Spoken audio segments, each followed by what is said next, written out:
ഇന്നൊരു വാട്ട ആണ് കേട്ടോ. രാവിലെ കിട്ടിയ ചായ കന്നാല് കാടി കൊടുക്കുന്നവരെ തന്നെ കുടിച്ചു തീർത്തു. അത് കഴിഞ്ഞപ്പോഴാണ് വീടെടുക്കുന്ന കാര്യം ഓർത്തത്. പിന്നെ ഒന്നും നോക്കിയില്ല, അഭിനയമാഹ സ്വാഹ.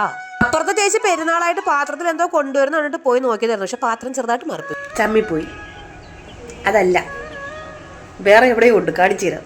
അതേ നൈസായിട്ട് പാത്രം മാറിപ്പോയെങ്കിൽ പിന്നെ ഞാൻ കണ്ടുപിടിച്ചിട്ടുണ്ട്. നല്ല ഒന്നാന്തരം ബീഫും പത്തിരിയും. ഇത് റോട്ടിയാണോ അതാ പത്തിരിയാണോ?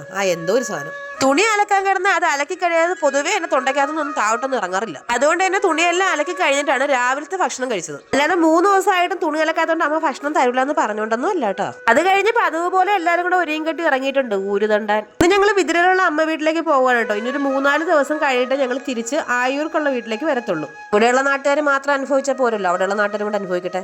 ഫോൺ എടുത്ത് വീഡിയോ ഓൺ ആക്കി കഴിഞ്ഞാൽ ഇതുപോലുള്ള നവരസങ്ങളെല്ലാം എവിടെ നിന്നാണെന്നോ ചാടി പുറത്തു വരുന്നത്. അങ്ങനെ കെട്ടും പാണ്ടവും പിറക്കി ഫ്ലൈറ്റും എടുത്ത് ഞങ്ങൾ നേരെ വിതിരയിലുള്ള അമ്മ വീട്ടിലേക്ക് പോകുന്ന വഴിക്ക് വെള്ളം കുടിക്കാൻ വേണ്ടിയിട്ട് 12 മണിക്ക് ഒരു കടയിൽ കയറിയപ്പോൾ ദേ എന്നെ നോക്കി ചിരിച്ചുകൊണ്ടിരിക്കുന്ന കുറെ ഡയറി മിൽക്കുകൾ. അടുത്ത കണ്ണാടിപ്പെട്ടി തന്നെ പച്ചക്കടലയും മഞ്ഞക്കടലയും ഒക്കെ ഇരിപ്പുണ്ട്. കളറടിച്ച കടലകളൊന്നും പണ്ടേ എന്റെ വീക്ക്നെസ് അല്ലാത്തതുകൊണ്ട് ഞാൻ ഒരു സോഡ നിറങ്ങിയ വെള്ളം മാത്രം വാങ്ങിച്ചു കുടിച്ചു. തിരിച്ചു വരുന്ന വഴിക്കാണ് പണ്ട് സ്കൂളിൽ പഠിച്ചിരുന്നപ്പോഴെല്ലാം മാക്രി പിള്ളേർ പോയി പറിച്ചു കഴിച്ചിട്ട് അടിപൊളിയാന്ന് പറഞ്ഞൊരു പഴം നിൽക്കുന്നത് കണ്ടത്. പിന്നെ അടുത്ത യുദ്ധം അതിന്റെ മണ്ടയ്ക്കാവാന്ന് വിചാരിച്ചു. അതിനത് പറിക്കാൻ ഇറങ്ങിയപ്പോഴേ അച്ഛൻ വണ്ടി ഒതുക്കി 10 മിനിറ്റ് കഴിഞ്ഞിട്ട് വരാന്ന് പറഞ്ഞ് നടന്ന് എങ്ങോട്ടോ പോയി. ഇത് കണ്ടിട്ട് അമ്മ പറയുന്ന കിട്ടുന്ന അടിയുടെ ഷെയറും ചോദിച്ചോണ്ട് പിന്നെ ഒന്നും വന്നേക്കരുതെന്ന്. അമ്മ അടിയല്ലമ്മ, പഴം പഴം. അത് കണ്ടറിയാന്ന് അമ്മ. സാഹസിക നിറഞ്ഞ കുത്സിക പ്രവർത്തികൾക്കൊടുവിൽ സാധനം കൈ കിട്ടിയിട്ടുണ്ട്. ഭയങ്കര സന്തോഷത്തിലൊന്നും ടേസ്റ്റ് ചെയ്ത് മാത്രമേ എനിക്ക് ഓർമ്മയുള്ളൂ. എനിക്ക് എന്തായാലും ഇഷ്ടമായില്ല, ഒരു വല്ലാത്ത ചുവ. മാത്രം അനുഭവിച്ച പോരല്ലോ എന്ന് വിചാരിച്ചിട്ട് ഒരെണ്ണം മോനും കൊടുത്തു. ഒരാൾക്കിട്ടൊരു പണി എടുത്തപ്പോൾ മനസ്സിന് വല്ലാത്തൊരു ആശ്വാസം, അത്രേ ഉള്ളൂ. കണ്ണിൽ കണ്ട കടകളിലെല്ലാം കയറി ഇറങ്ങി ഞങ്ങൾ ഒരു 3 മണിയായപ്പോൾ അമ്മ വീട്ടിലേക്ക് എത്തിയിട്ടുണ്ട്. അങ്ങനെ വീട് വൃത്തിയാക്കലും പരിപാടികളും ഒക്കെ കഴിഞ്ഞിട്ട് ഒരു 4 മണിയായപ്പോൾ കടയിൽ നിന്ന് മേടിച്ചുകൊണ്ടു നല്ല ഒന്നാന്തരം ചിക്കൻ ബിരിയാണി കഴിച്ചു. കഴിക്കുന്നതിനിടയ്ക്ക് ഇച്ചിരി എടുത്ത് ചീതിനും എടുത്തപ്പോൾ അവളതേ മുട്ടത്തടയും കാണിച്ചുകൊണ്ട് തിരിഞ്ഞിരിക്കുന്നു. തൽപര കക്ഷിയല്ല.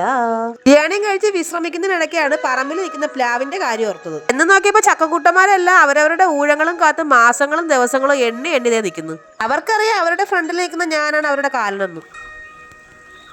ചക്ക ഇല്ലാന്ന് പറഞ്ഞവരൊക്കെ വണ്ടി വിളിച്ച് നമ്മുടെ വിതിരയിലേക്ക് വന്നോ. ദേ ഒരു പ്ലാവ് നിറയെ ചക്കകളുണ്ട് കേട്ടോ. മൂട് തൊട്ട് മണ്ട വരെ ചക്ക. ആർക്ക് വേണം ചക്ക? ചക്ക വേണമെന്നുള്ളത് എല്ലാവരും വായോ. ഞങ്ങളുടെ വിതിര വീട്ടിൽ ഇഷ്ടം പോലെ ചക്കയുണ്ട്. ഓരോ ചക്കയ്ക്കും അവരവരുടെ എക്സ്പയറി ഡേറ്റിന് പറഞ്ഞു കൊടുത്തിട്ട് തിരിഞ്ഞു കിടന്നപ്പോൾ ദേ വവ്വാല് കാണാൻ നിൽക്കുന്ന ഒരു മുഴുത്ത പേരയ്ക്ക. വവ്വാല് കണ്ടുപിടിച്ചില്ലെങ്കിൽ ഈ കടവാവല് കറക്റ്റ് ആയിട്ട് കണ്ടുപിടിക്കുമെന്ന് അമ്മ. പേരയ്ക്ക എറിഞ്ഞ കല്ല് നേരെ ഉന്നം തെറ്റി ചന്ദ്രനിലോട്ട് പോയോണ്ട് എന്നെ കുലുക്കി തള്ളിടാന്ന് വിചാരിച്ചു. അല്ലേലും പിന്നീട് കുലുക്കി തള്ളിടൽ എനിക്ക് പണ്ടേ ഒരു വീക്ക്നെസ് ആണ്. കുട്ടി പേരയ്ക്ക് എന്തായാലും നന്നായിട്ട് കഴുകിയിട്ട് മുറിക്കാം, ഇല്ലെങ്കിൽ നാളെ നിപ്പ വൈറസ് പരത്തെന്ന് പറഞ്ഞ് നാട്ടുകാർ എന്നെ എടുത്തിട്ടിരിക്കും. അങ്ങനെ വൈകുന്നേരം 5 മണിയായപ്പോൾ വവ്വാലിനെയും അണ്ണാനെയും പറ്റിച്ചൊരു പേരയ്ക്കയും കഴിച്ചു. പൈസ കൊടുത്ത് വളമൊന്നും വാങ്ങിച്ചിട്ട് കൊടുക്കാത്തോണ്ടാണെന്ന് തോന്നുന്നു പേരയ്ക്ക് നല്ല മധുരം. പറമ്പിലൊക്കെ ചുറ്റിത്തിരിഞ്ഞ് ക്ഷീണിച്ച് വന്നപ്പോ അമ്മയുടെ വക 6 മണിക്ക് നല്ല ഒന്നാന്തരം പാൽച്ചായ. ചായയോട് പ്രത്യേകിച്ച് കടിക്കാനൊന്നും ഇല്ലാത്തോണ്ട് കൂട്ടുകാരെ ഫോൺ വിളിച്ച് കത്തി വെക്കാന്ന് വിചാരിച്ചു. രാത്രി 8 മണിയായപ്പോ അച്ഛനൊരു മാങ്ങയും കൊണ്ട് വന്നു. എന്നാ പിന്നെ രാത്രി അത്താഴം അതായിക്കോട്ടെ എന്ന് വിചാരിച്ചു. അല്ലെങ്കിൽ എന്തോ ഞാൻ രാത്രി ഫ്രൂട്ട്സ് മാത്രമേ കഴിക്കാറുള്ളൂ. ഫ്രൂട്ട്സ് മാത്രം കഴിക്കാൻ നീ എന്തോന്നോ തത്തമ്മയാണെന്ന് അമ്മ. ഇതിന്റെ ഒച്ച കേട്ടിട്ട് തത്തമ്മയല്ല മലമുഴക്കി വേഴാമ്പലാണെന്ന് മോൻ. രാവിലെ ഒരു പണി അവനും എടുത്തോണ്ട് രാത്രി ഒരു പണി അവൻ എനിക്കും തന്നു. മാങ്ങ കൈ കിട്ടിക്കഴിഞ്ഞാൽ ഇങ്ങനെയാക്കി കഴിച്ചില്ലെങ്കിൽ എനിക്കൊരു സമാധാനം കിട്ടാറില്ല. അപ്പൊ നമ്മുടെ ചാനൽ എല്ലാവരും സബ്സ്ക്രൈബ് ചെയ്ത് സഹായിക്കണേ. അടുത്തൊരു വീഡിയോ കാണുന്നവരേക്കും എല്ലാവർക്കും ടാറ്റാ.